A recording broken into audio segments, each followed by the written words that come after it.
Isso fala da fabricação, que eu acho que não é muito foco do que a gente quer ver. Isso fala mais da conexão. E a gente pode ter emissor comum, base comum e coletor comum. O que a gente está mais interessado é ter em base comum, que é esse caso aqui, tá?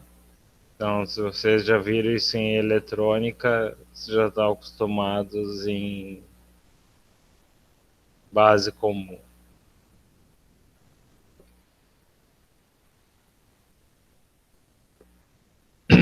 Eu queria gastar mais tempo nesse slide que mostra como é que fica a estrutura de bandas em cada forma de operação. Então a gente tem duas formas que nós queremos, que é a saturação e a forma de cutoff. A inversão ativa não é eficiente e a ativa é como se fosse um condutor. Então, ambas não são tão interessantes para um transistor. Então, vamos pensar na forma de saturação. Eu tenho aqui um emissor cheio de elétrons N, certo? Que eles têm que difundir através de uma base P e chegar até o coletor, somados a corrente que chega naquela base. Qual que é a coisa mais importante aqui?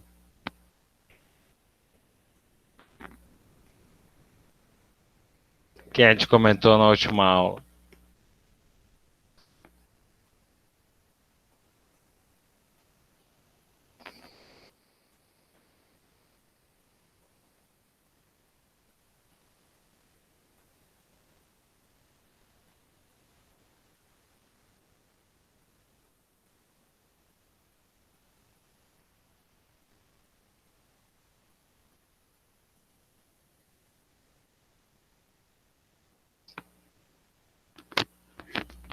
Vamos pensar junto, pessoal.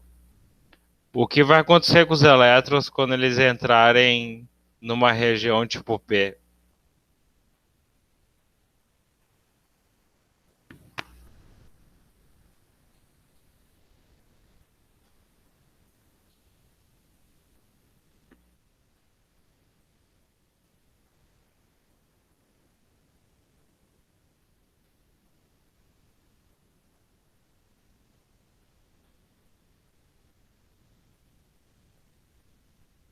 Ninguém não tem nem ideia. O que vai acontecer com eles?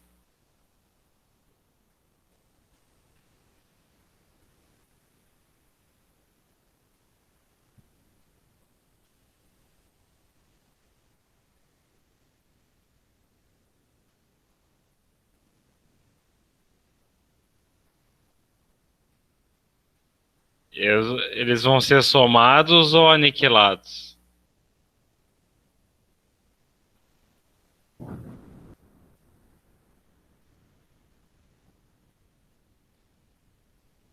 Entrando na região P, eles vão ser aniquilados, não?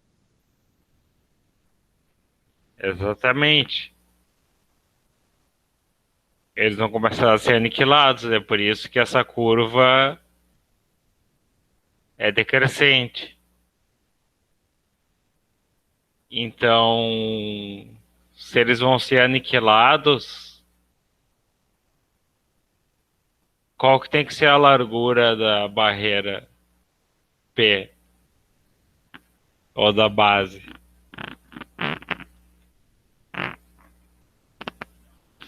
Ela tem que ser maior ou menor do que o coeficiente de fusão deles?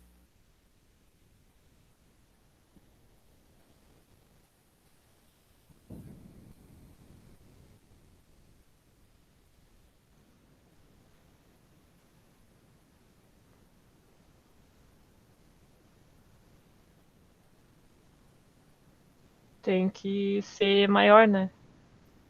Não, pera. Tem que ser menor, a base tem que ser menor do que o coeficiente de difusão. Pra poder ter condução quando tu precisa, não?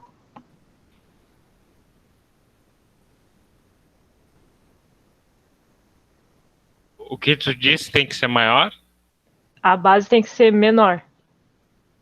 A base tem que ser menor, exatamente, muito bem.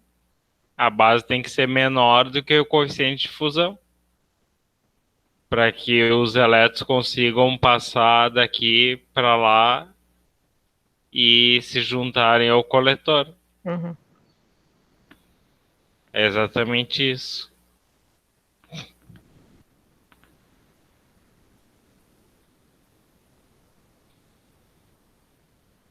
Esse é o motivo pelo qual um transistor BJT não pode ser construído com 2 diodos. Se eu botar 2 diodos um contra o outro, o que vai acontecer? A base do diodo é muito grande. E aí a gente não vai ter esse efeito.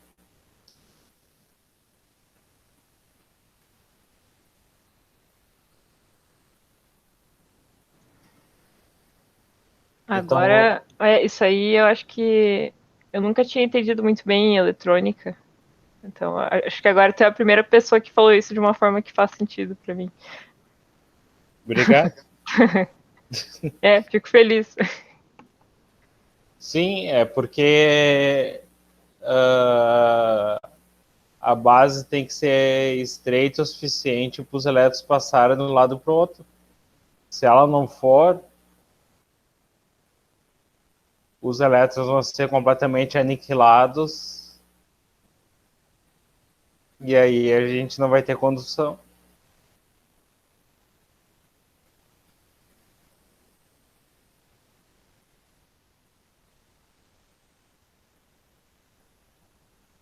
Passando para frente, a gente tem a forma ativa,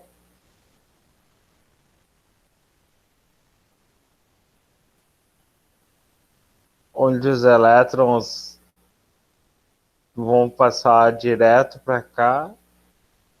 Isso é quando a tensão entre a base e o emissor é positiva, mas a base e o coletor é negativa, ou seja, a gente tem um lado reversamente polarizado e outro lado polarizado.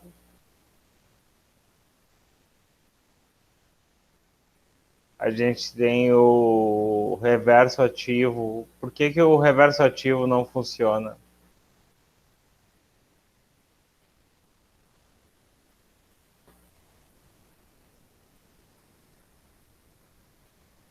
Ele não funciona pelo seguinte, é que a dopagem ela é maior no lado emissor, menor na base e menor no coletor. Então, quando tu faz o contrário, isso não funciona bem. Ele até funciona, ele vai conduzir e tal, mas a eficiência dele vai ser muito baixa. Então, esse é o motivo pelo qual ele não funciona. Sim, no caso ali ele perderia todos os elétrons na hora de passar pela base, né? Ou a Exatamente. maioria, né? Chega muito pouco do outro lado. Exatamente. É. Aí tem o modo de cutoff, que é quando os dois estão reversamente polarizados, ou seja, o transistor está cortado.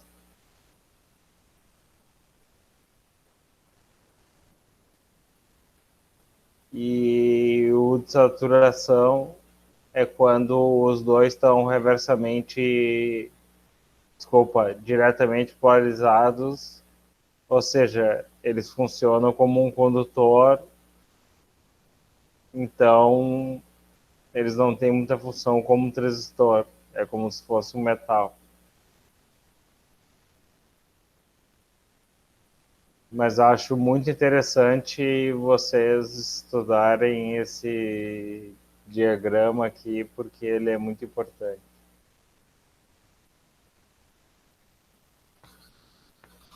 Dúvidas aqui?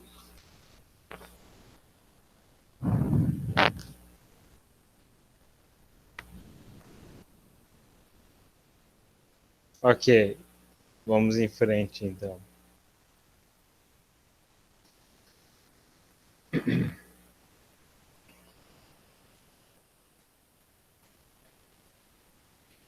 Então, o que acontece quando a gente tem a base? Isso é o diagrama de bandas, né? Então, quando a gente tem a base, o emissor, a base e o coletor, né? Então, a base está muito próxima do nível de Fermi,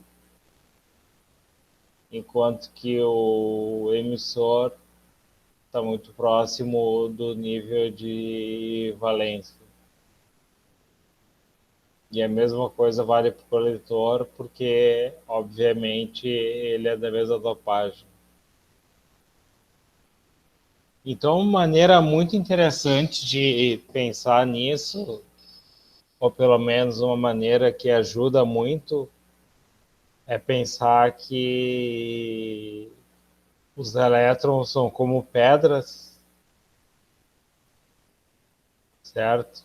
Então, eles têm que descer a barreira de potencial. Então, quando a barreira diminui, eles conseguem cair, vamos dizer assim, de forma mais eficiente, enquanto que as lacunas são bolhas, então elas conseguem subir de maneira mais eficiente quanto maior for a diferença de potencial. Então, o que a gente está vendo aqui é uma polarização direta, certo? Onde os elétrons estão migrando para esse lado e as lacunas migrando para o outro lado. Esse é o diagrama de bandas. Eu acho que isso fica talvez mais claro quando a gente olhar as correntes, né? Então isso é um PNP. Se vocês lembrarem da parte do Cláudio, o P mais é quando ele é muito mais dopado, depois vem a base, depois o coletor. Então por isso que eu disse que o modo reverso não funciona tão bem quanto o modo direto.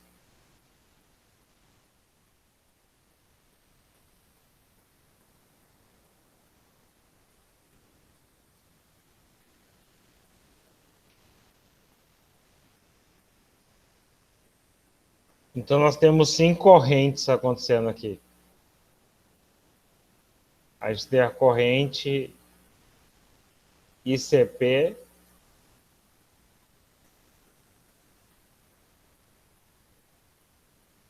a gente tem a corrente da base por emissor, que é igual à corrente de combinação. A gente vai ter uma corrente em direção ao emissor e a gente vai ter uma corrente em direção ao coletor. E a gente tem a corrente da base também. Então são as 5 correntes que a gente tem.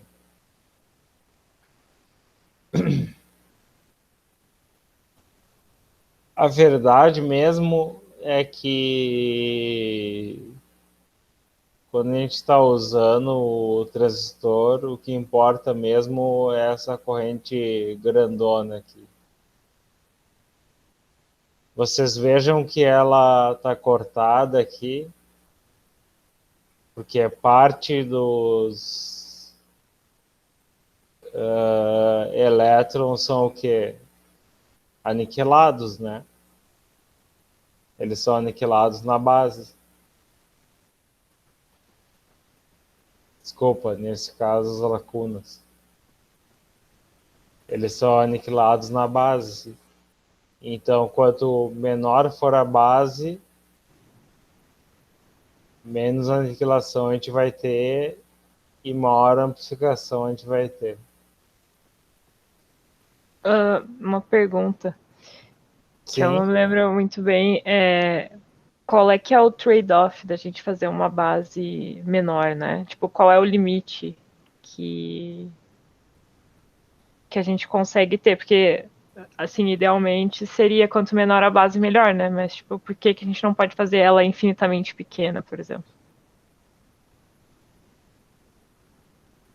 se ela for infinitamente pequena, tu vai ter tunelamento quântico. Sim, E se ela for muito grande, tu não consegue ter o transporte de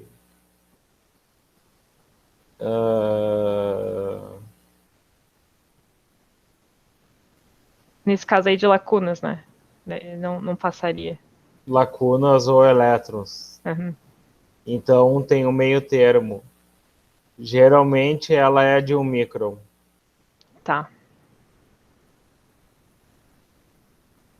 Mas sim, a tua pergunta é muito válida porque ela não pode ser infinitamente pequena por causa do tunelamento. Entendi, obrigada. Imagina. Como eu sempre digo, é para isso que me paga. Eu tô tentando dar uma animada na aula. Sim.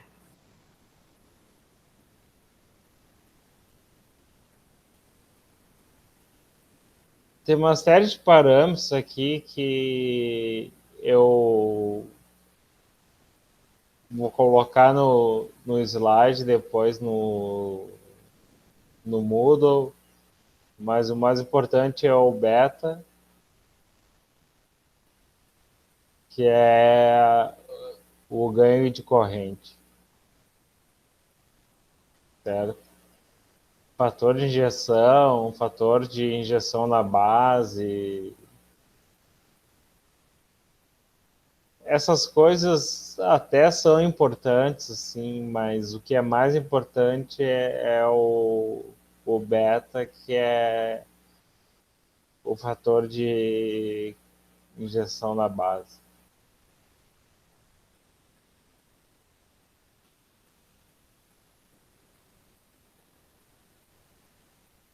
Deixa eu ver se eu acho o vídeo aqui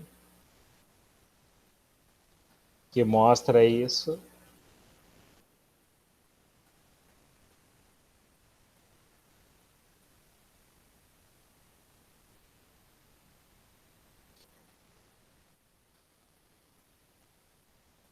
Uhum. Existe alguma coisa melhor que viajar? Claro que sim. Viajar.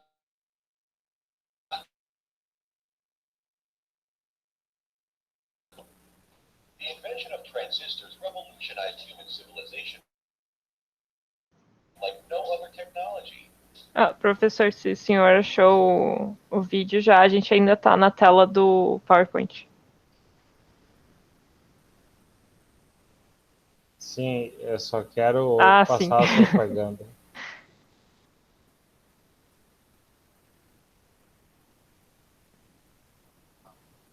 Tá, vamos passar para lá então.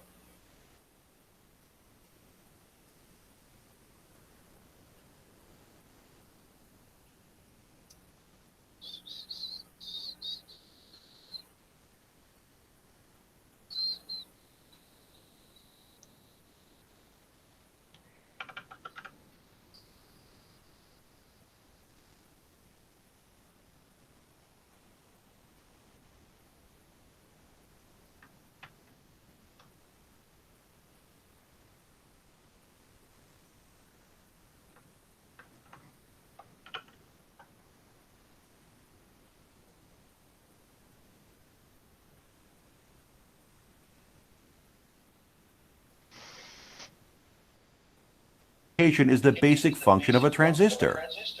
Estão First, vendo? let's understand the basis of transistors. We will come back to the application part later. Transistors are made of semiconductors such as silicon. Each silicon atom is bonded with 4 neighboring silicon atoms. Silicon has 4 electrons in its valence shell. Let's replace this silicon atom with a 4-handed smiley. Each hand holds 1 electron. Estão Each one vendo of these isso? electrons goes for sharing with a neighboring silicon atom. This is known as a covalent bond. Currently, the electrons are in their valence band. If the pure silicon has to conduct electricity, the electrons have to absorb some energy and become free electrons. Thus, the pure silicon will have a low electrical conductivity. A technique called doping is used to improve the conductivity of semiconductors. For example, say you inject phosphorus with 5 valence electrons. Here, 1 electron will be free to move in the system. This is known as N-type doping. On the other hand, if you inject boron with 3 valence electrons, there will be a vacant position for an electron. This vacant position is known as a hole, and a neighboring electron can fill this hole at any time. This electron movement is visualized as holes moving in opposite direction. We call this p-type doping. If you dope a silicon wafer in the following manner, a transistor is born. But if you really want to understand how a transistor works, we have to get a clear idea of what happens at the electron level of a more basic component, a diode. A diode is formed when you dope one part of silicon as a p-type and the other part as an n-type. Something very interesting happens at the boundary of the n and p joint. The abundant electrons on the n side will have a natural tendency to migrate to the holes that are available on the p side. This will make the p side boundary slightly negatively charged and the n side slightly positively charged. The resulting electric field will oppose any further natural migration of the electrons. If you apply an external power source across the diode as shown, the power source will attract the electrons and holes. Electricity flow is impossible in this case. However, if you reverse the power connection, the situation is quite different. Assume that the power source has enough voltage to overcome the potential barrier. You can immediately see that the electrons will be pushed away by the negative terminal. When the electrons cross the potential barrier, they will be drained of energy and will easily occupy the holes in the p region. But due to the attraction of the positive terminal, these electrons can now jump to the holes nearby in the p region and flow through the external circuit. This is known as the forward biasing of a diode. Just keep this simple principle of a diode in mind. You will understand the operation of a transistor very easily.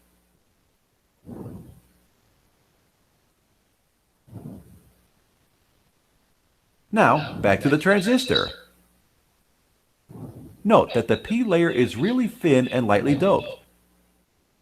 You can easily see that the transistor is essentially 2 diodes sandwiched back to back. So, whichever way you connect the power source, one diode will always be reverse biased and block the electricity flow. This means the transistor is in the off state. Now, let's connect the second power supply as shown. The power supply should have enough voltage to overcome the potential barrier. So, this is just a forward biased diode.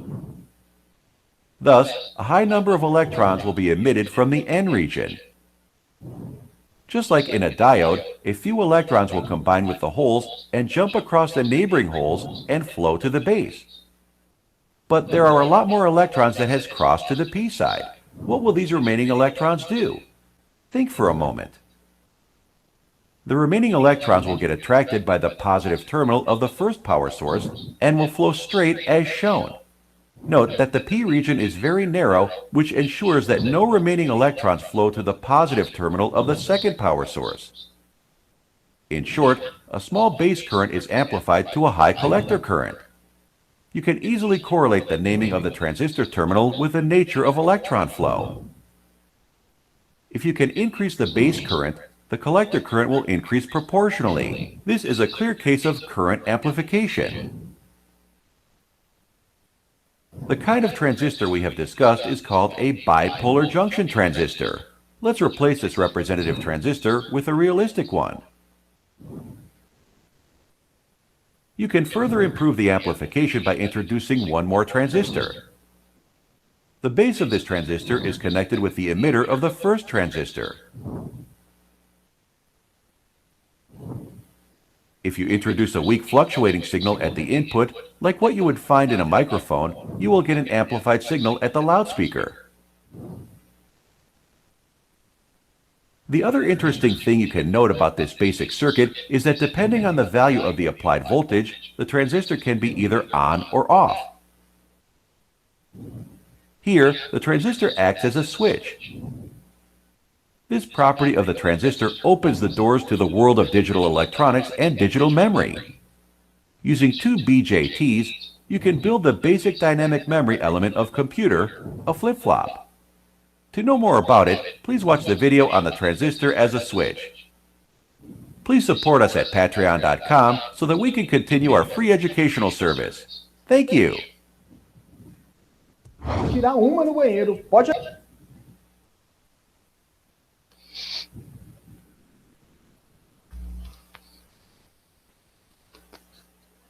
E aí, pessoal, deu para entender alguma coisa?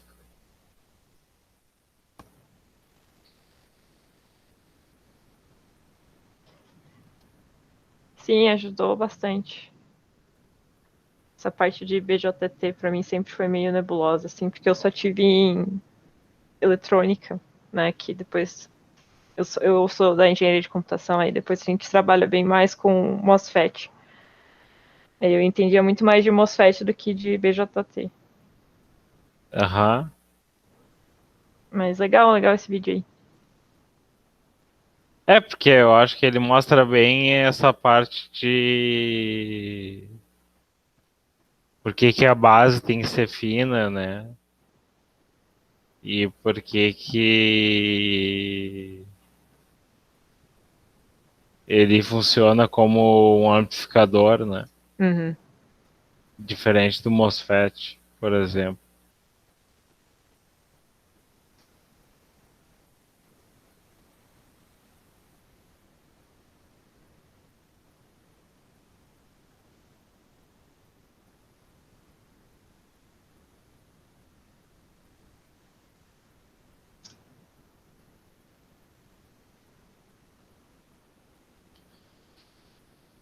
Muito bem, então. Vamos voltar à apresentação.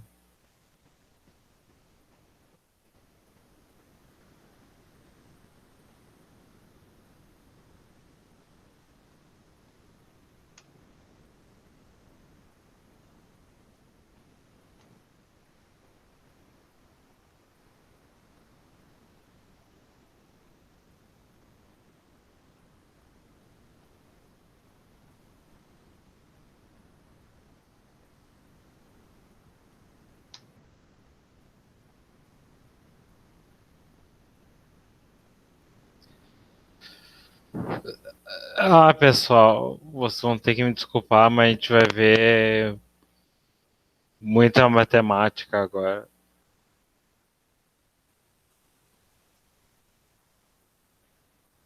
Então, basicamente é isso que nós vimos, né? A junção P aumenta o número de elétrons por causa da polarização. Aí eles vão sendo aniquilados e depois eles se normalizam. E isso é por causa das diferenças de dopagem. Só por isso. É isso que eu quero que vocês gravem. Se as dopagens fossem as mesmas, isso não aconteceria.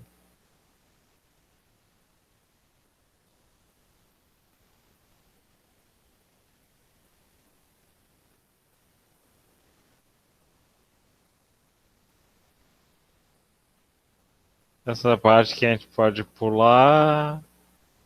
Essa também.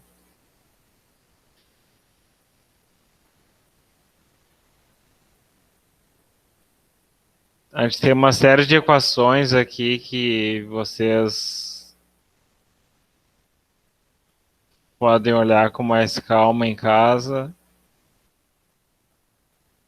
Obviamente vocês estão em casa, né? Por causa da pandemia. Mas só para dar uma ideia de onde elas vêm, né?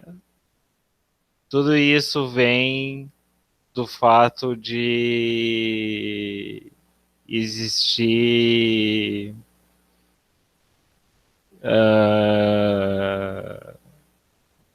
como é que se diz?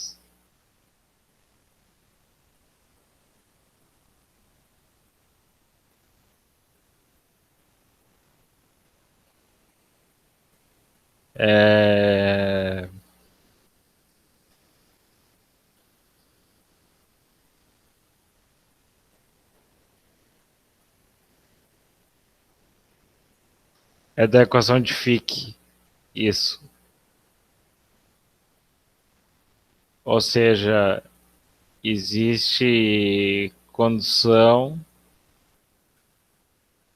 e existe condução forçada.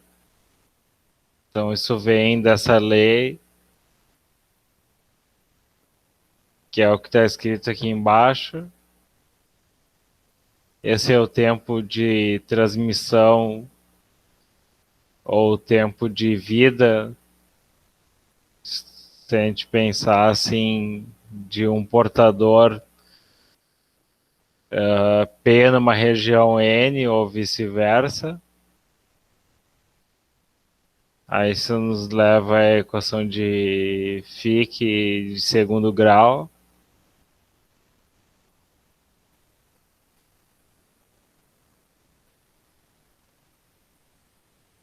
A gente tem uma série de equações aqui que não vão ser cobradas em prova, vão ser cobradas nos exercícios. Eu não vou passar por cada uma delas, eu vou deixar vocês estudarem elas em casa.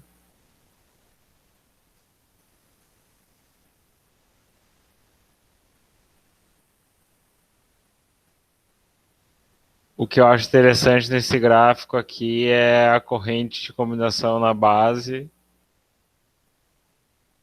Então, se a base tiver uma largura de 100 microns, a corrente de combinação desce exponencialmente, ou seja, a gente tem muita recombinação e a base não serve para nada. Se ela vai para 30, já diminui bastante, mas isso aqui é uma função exponencial, né? E quando a gente vai para 1, para 3, a gente vê que isso aqui é quase linear com a largura da base. Então, a largura da base é fundamental para que a gente possa ter o funcionamento do BJT.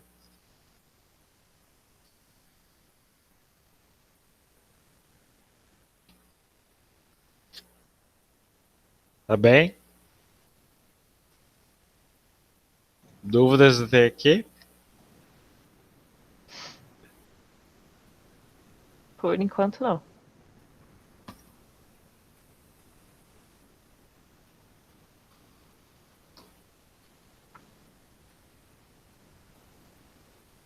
O modelo de Ebersnoll eu vou deixar para a próxima aula, porque ele envolve entender aquelas equações que eu mostrei antes. Mas eu vou deixar já esse slide no Moodle, assim como a gravação dessa aula. Tá bom? Então a gente vai acabar por aqui hoje. Se alguém tem mais alguma pergunta, fique à vontade. Se não, até quinta.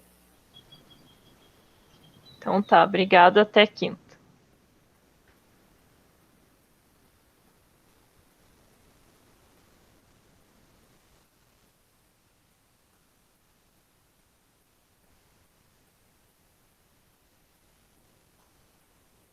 Até quinta, então, pessoal.